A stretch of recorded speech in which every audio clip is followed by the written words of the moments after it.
I joined the military, the United States Navy, when I graduated high school.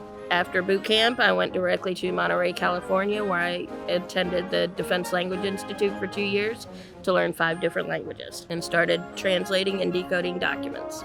Russian, German, Mandarin Chinese, Italian, and Portuguese, and I have a background in Latin.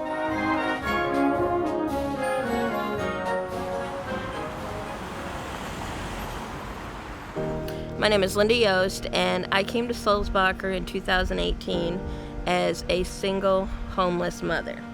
I was very scared. I had just moved to a new city from a different state.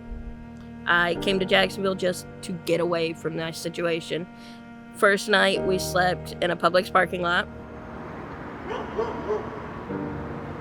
I was in tears because I didn't know what I was going to do. A nice JSO officer, female JSO officer, I says, "Do you know where we can go?" And she says, "Get in my car. We'll take you to Sulzbacher." And she dropped us off. We went in, scared to death, and we had someplace to lay our head. There is a veteran outreach program, part of Sulzbacher. Within 2 weeks, they got me and my son into our first home here.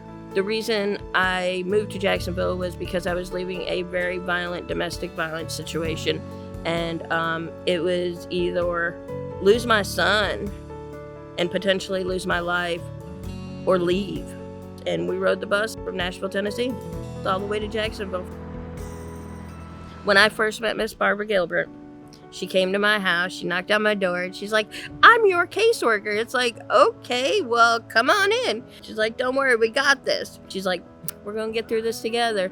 So I met Lynda the day she walked out of shelter, her and her son, and we fill it with belongings and furniture and cleaning supplies, and we move them into their first house. And I probably spent the rest of the day there.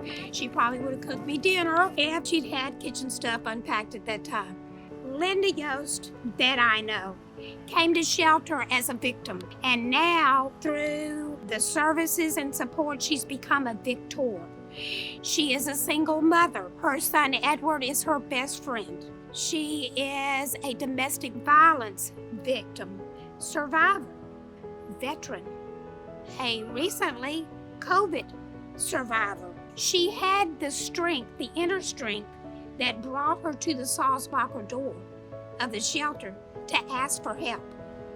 Miss Barbara never falters. She never gets mad at you if you fall off the wayside a little bit. If you have a problem, or if you're like, "Oh, I just can't pay my bills, I need to call Miss Barbara." She's not gonna be like, "Well, what the heck happened?" She's gonna be like, "Well, let's get through this. We'll figure this out. We'll get it done." So what we've done in the journey since day one is take that strength and help her to discover that strength. And she has now become quite a powerful force. She is very proactive. She immediately got a job. She always works at least 2 jobs, full-time. The employers love her. They promote her. Has also become involved in the community. We start talking about things that my son liked, and I say rugby, and she's like, "Rugby? Really?" It's like, "Yes, ma'am." And she's like, "Well, we got something for you guys to go do." And that's when she introduced us to her son's wheelchair rugby team. Both she and her son volunteer work with the Brooks Adaptive Wheelchair Rugby Team because her son used to be a field rugby player. And they work every tournament. Her son practices weekly. She's also become very much of an advocate due to the experiences she has been through. Last year, she received the Mayor's Citizen Award, presented in a big ceremony by the sheriff, because one day while at work, she connected to a woman who she could tell was in danger and was a domestic violence victim. Lynda made some calls, got the police involved, and the police are crediting her with saving this woman's life and getting a batterer put in jail.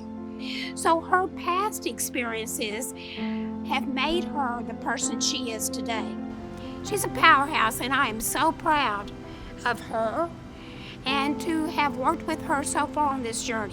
She's just spreading her wings and she's getting ready to fly. Because of all the donors, I am able to get the mental health services that I need. My son gets the mental health services he needs. I still see Miss Barbara because I need her.